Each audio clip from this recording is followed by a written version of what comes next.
Hi, I'm Aki and welcome to today's episode. We're talking about placements and work experience. I'm excited to be joined by special guest Luis da Silva, our careers and employability consultant at the University of Chichester. Luis will share his insights on helping students and graduates plan their futures and explore the world of work and connect with employers. We also have our student guest, Grace, joining the conversation. We'll explore why placements matter and how to find the right opportunities and tips for making the most while balancing university life. Welcome, guys. So before we get started, we have a cup full of questions here. So Grace, would you like to pick one? If you could swap courses for a day, which one would you pick and why? I think personally I would go for outdoor adventure course. Yeah.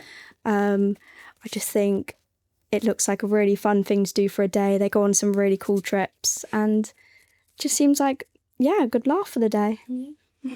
That's good. Luis, do you want to take one? Yeah, sure. The last thing that made you laugh out loud. Oh, okay.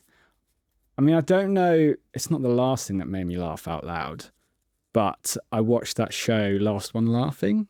That's good. That's really good. And that show really made me laugh out loud. It's a bunch of comedians and they're not allowed to laugh, but obviously they're trying to make each other laugh.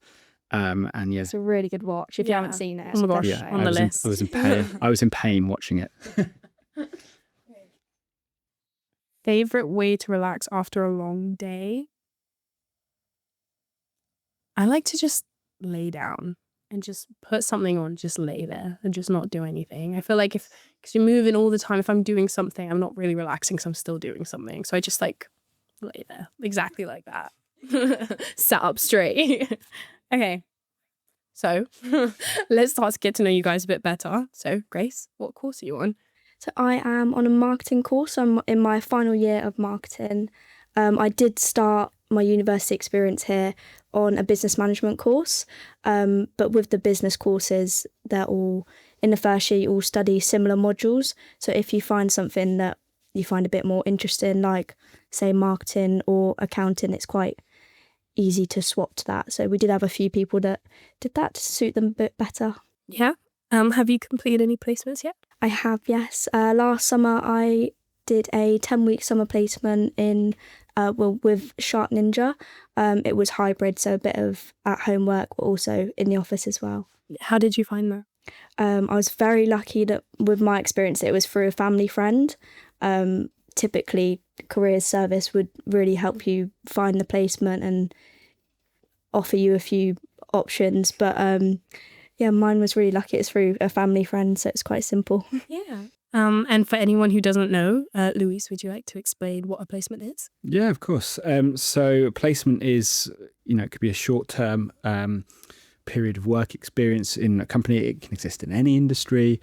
Some of them are mandatory. They'll be part of your course. Obviously, you'd be expected to go and find your own placement.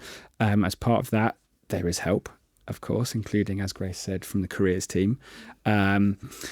As Grace did, it could be something that you've gone and got, alongside your studies, for example, over the summer, but some people actually do them, sometimes if they have the time to, alongside their studies during the academic year as well. So placements can really boost your career aspects. They strengthen your CV, give you real world experience and help you make valuable connections for after graduation.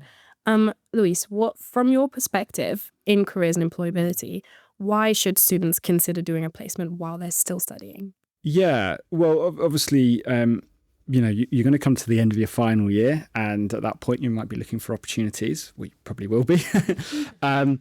And we're always encouraging students right from when they join the university, from first year all the way through. We're talking about what can you do whilst you're here to boost your employability so that when you do come to the end of your studies, you're in a really good position. One of those things might be going and getting some work experience, i.e. via a placement. You might learn sort of skills that are really useful later on. You'll build those connections. So, people that you might want to reach out to at a later point to inquire about advice, opportunities. You might learn about yourself as well, what you like, what you don't like. You might come to the end of your placement and sort of think, actually, I really didn't like that. Like that, it's taught me that actually that's an area that I'd rather not work in. What might offer, the contrast to that, which I might be more interested in, or you might come out of it and go, that was great. Yeah, I'd like to do more of that. You might have learned sort of what you're good at, what you maybe need to adapt, need to build on a bit more. And yeah, it's just about, getting yourself in a stronger position at a later point. Yeah. Yeah, I think that's a really good answer, actually. Write that down. Grace, thinking about your own placement, how did it help you develop skills or knowledge that you wouldn't have picked up on in the classroom? Oh, definitely a lot of that. So a good few points. It really increased my confidence in just my ability in the workplace, and I felt more confident in my knowledge, because obviously with uni you'll do assignments, you'll get the feedback, but being able to put it into place and maybe use some theories that you've learned about in the classroom, just quite reassuring that you are learning and you are putting it into practice. So I definitely say it was good for confidence. Yeah. How did earning while learning affect your motivational approach? Definitely was motivational. I assumed at the start that it would just be paying back for expenses, say travel into London and things like that, but they were lucky to have budget to pay me for my work as well, and that was really encouraging, that I felt my work is being valued as well, so I'm being paid and not just there, I guess. So it can be quite hard to search for placements. Louise, what advice would you give to students just like starting to look for a placement? I think, and this isn't just replacements, but any sort of job searching, I guess, I think the most successful people are the ones who are proactive. We can all look on jobs boards, but sometimes, find that it's slim pickings, I guess. Like, what you're specifically looking for might not be there. And I would never discourage people and students from looking on jobs boards. But I think the most proactive people are the successful ones. Like, if you're reaching out to companies and explaining, this is who I am, this is what I'm looking for. Maybe if you've got a really strong CV, you can attach that, and asking, do you have any opportunities that I might be suited to? Yeah, they might not reply, or they might come back and say, unfortunately, we can't offer that right now. You've not lost anything there. But they may come back and say, actually, yeah, we've not really thought about this, but yeah, that might be something we'd be interested in offering. Or they might say, well, we can't offer this, but have you tried getting in touch with such and such? And they'll give you the contact details for that company or that person. And it just expands your network from there. And, other forms of networking as well are really useful, like LinkedIn, or if you can get to events, that's great. So, yeah, be proactive. Ask for help as well. We've touched upon this already, but we're here in the careers team. We have Debbie, who is our placements coordinator. She's fantastic. Whilst we're not, recruitment, and we would never sort of, say we're going to do all the work for you, but we might be able to help you with some advice, but we will be able to help you with some advice, sometimes sort of signpost you to companies that maybe we think you might be suited to as well. So yeah, those would be my bits of advice. Be proactive and ask for help. No, sorry. No, it's okay. Yeah. It's like you said, I don't think it hurts to ask. You don't lose anything if you don't. Exactly. The worst they'll say is no. Exactly. Yeah, absolutely right. Truly. Yeah. Like, what could they do to you besides say no? Right. So Grace, thinking back to before you started, how did you feel about the idea of doing a placement? Were you excited, nervous, both? Yeah, definitely a combination of both. With it being my first placement role, and especially going into, say, the London environment of the corporate world, you might say, definitely a bit of anxiety there, a bit nervous, but really excited to put what I've learned at university into practice and get that experience under my belt. And yeah, just definitely a combination of both. Could you tell us a bit about how you found being based at Shark Ninja during your research? What was it like? So my role personally was hybrid. I was a retail excellence executive, so part of a small retail excellence team, with the hybrid work, obviously working a few days at home, a few days in the office. What initially drew you to that company when you were researching placements? Obviously, I've heard a lot about it through the family friend that I have, and he seemed to really enjoy working there, and I've seen like their content on social media. I was aware of the brand before and a customer of the brand before working there, and I just valued their values, and I thought it would be a good place to work. Yeah. Did anything surprise you about how competitive or accessible it was? Oh, I'm not sure about that. Yeah, that's okay. Is there any advice you'd give to students aiming for similar high-profile placements? Definitely, like you say, reach out to as many people as you can, as many companies as you can. Again, the worst I'll say is no. Networking I found really helpful. So like you say, LinkedIn, just putting connections out there. Most people will accept you as a connection on LinkedIn. And you can always message them or just engage with them on there, and they might engage back with you. And if you're posting on there regularly, then the more they see of you is just a good representation of you. So it'll, really boost you up there.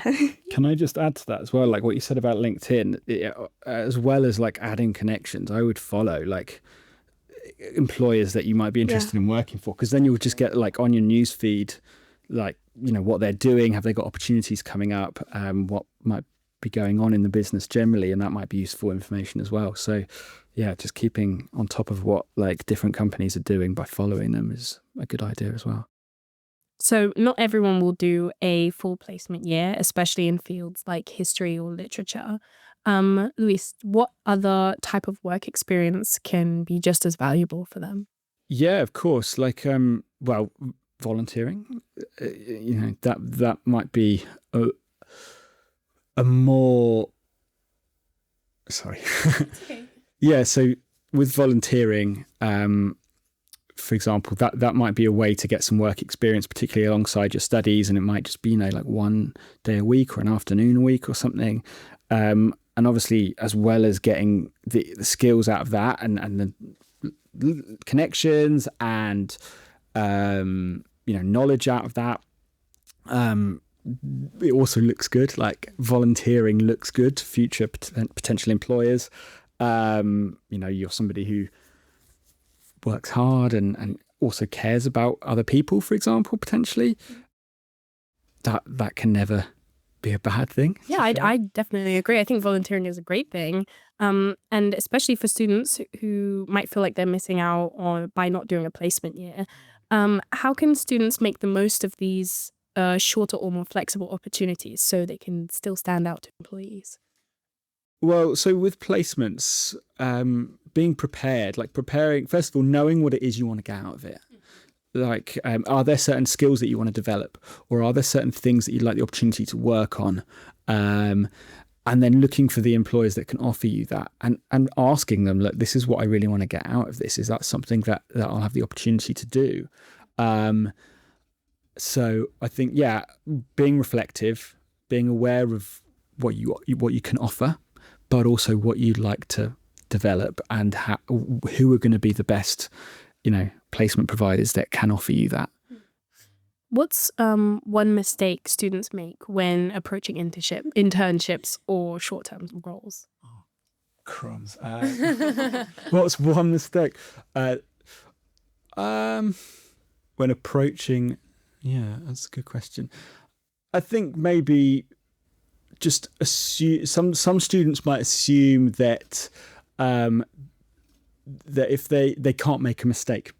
I think that some students, and that doesn't just apply to placements, but some students might go in there thinking, right, I can't ask questions, I can't ask for help when I'm there, I just have to really try and impress them on my own. No, like the whole point of a placement is that you're there to learn. So yeah, obviously, you might want to impress them in some ways, but also it's okay to ask questions of the employer. It's okay to say, look, I'm not sure how to do this. Can you show me? That's the way to learn. You're never going to learn without sort of trying and potentially failing, but also just asking Can I just add on to that? Mm. Sorry, it's definitely something I agree with. Is in I had just adding on to that. I personally, when I had my placement, and at the end of it, we all got feedback. And it was definitely something that came up in mine of just don't be afraid to ask questions, make mistakes. Like as long as you're trying, you're testing new things, and they would much rather you ask a question. So definitely something I would use moving forward if I was to do another placement or something. Make mistakes Exactly, as well. yeah. It's a bit weird if you go in and you're absolutely perfect, because then why are you at the placement? You're there to learn. So I definitely agree. Yeah. How can students highlight these experiences effectively on their CV or LinkedIn? That's a great question. Employers are interested in what skills you have, what you can do. So think about, first of all, if you might not be aware of exactly what you want to do in the future, and that's okay. First of all, if you are sort of aware, think about what the kind of skills that those employers might be interested in. And you can look this up. You can look at live job opportunities and see the skills that are coming up regularly, or you can sort of look at job profiles online and think about, okay, what did I do on my placement that demonstrates that I've used those skills, and therefore this is what I would like to say to an employer, either in a cover letter or a CV, or in a job interview, for example. So what information is most useful? What demonstrates to an employer this is what I can do?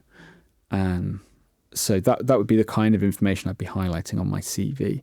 I always think there's two really key words when thinking about what to put on your CV. So the whole process of a job application, what you're aiming to do is provide evidence that you are the best candidate for the job. Like, you can't prove that you're the best. You can only prove that once you've actually started the job, really. But you have to try and provide the best evidence. And the best way to do that is to say, this is what I've done. And then it's for them to decide whether that's impressive or not, really. And then the other key word is value. Like, does this bit of information that I'm thinking about putting on my CV, does it add value to my application? If not, it might just distract from the information that is more valuable. But if it does, it should go on there, because if you don't mention it, then it's from the employer's point of view, it never happened. So those would be my key words: providing evidence and adding value. And what's your advice for students struggling to find opportunities? So first of all, I would say don't panic, because you only need like a 1 in 50 success rate, right, to 100% achieve what you were trying to achieve, which is getting a job. But again, ask for advice. So, book an appointment with the careers team. I'd say, again, be proactive, ask around, ask your lecturers. Lecturers will have had people who've got contacts who've gone into industry, so they might be able to put you in contact with people. Or, your course mates may also know people that have gone into, or people that might be useful to contact. So that networking, again, I can't sort of highlight enough how useful networking can be. So those would be my key tips. Yeah. As you've explained, placements are more than just ticking off a box. They're a real opportunity to explore potential career paths. From your experience, Luis, how can students choose a placement that really aligns with their long-term goals? Yeah, I touched upon this before. So just being aware of what it is you'd like to learn, first of all. Because, you're not going into a placement and it being your final, goal. It's you're going in there because you're in that phase of wanting to learn. That never stops, to be honest. Like, you're always learning. But, with a placement specifically, you're there to learn. Ask questions, and I don't just mean sort of before, when I was saying sort of ask for help, but ask, be inquisitive. Try and find out what it's like to work in that industry. What other opportunities might exist in that industry, in that company, even. You don't have, and let's say you get offered a job at a later point with a company that you've had a placement with, and kind of decide actually maybe not. You don't have to say yes. So be inquisitive. Try and find out stuff. Learn about the industry. So that you're best informed to make decisions later down the line, be that when you graduate or even like 5, 10, 15, 20 years into your career. So, Grace, How did you manage balancing your work and your personal life while on placement? At the start, I was very focused on just the role itself and going to work, coming home, going to bed, doing the same again tomorrow. So for like the first maybe few weeks, I was more focused on that. And as I got more confident in the role and more confident with the travelling there and just timings and things like that, I was able to then do things in the evening, and especially with it being hybrid, like some days we'd have usually like a Monday and Friday at home. So I'd be able to, because I wasn't travelling to London, say, before and after, I'd be able to do more things socially. So yeah, definitely with the hybrid role, it really helped to balance that out a bit better. Yeah. And looking ahead to your dissertation, has your placement influenced what you're choosing to research or the direction you want to take it with it? Yeah, definitely. So I'm in the middle of my dissertation at the moment, and I am doing it based on my placement because I found it quite interesting working there, and a few topics and issues that I discussed with, say, my placement coordinator there. So she was able to help me with a few ideas to use on my dissertation, and then using, say, the hair care tool market in general, but also using Sharp Beauty as a case study in my dissertation. So, yeah. Do you have any advice for other marketing students choosing a placement? I'd say definitely be open to everything. Say if you're interested in social media, they're very popular roles, they might go quickly, but don't be afraid to consider other options. So mine wasn't in social media, but I did get the opportunity to go on a shoot day and to like have a few days with the social team. So yeah, the company might be more flexible for you to have a day or two like exploring other areas of the business. So yeah, just be open. Yeah. Okay, so it's clear that placements are a fantastic way to gain experience, build your network, and prepare for your future career. There is no single right way to approach them. What matters most is being proactive, reflective, and open to learning along the way. A big thank you to our guests for sharing their insights and experiences today, and thank you for listening.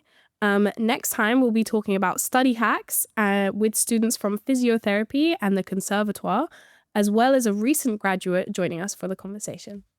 If you'd like to see what the University of Chichester has to offer, you can book an open day or a VIP campus tour by visiting chi.ac.uk/open day. Thanks again for listening, and we'll see you next time.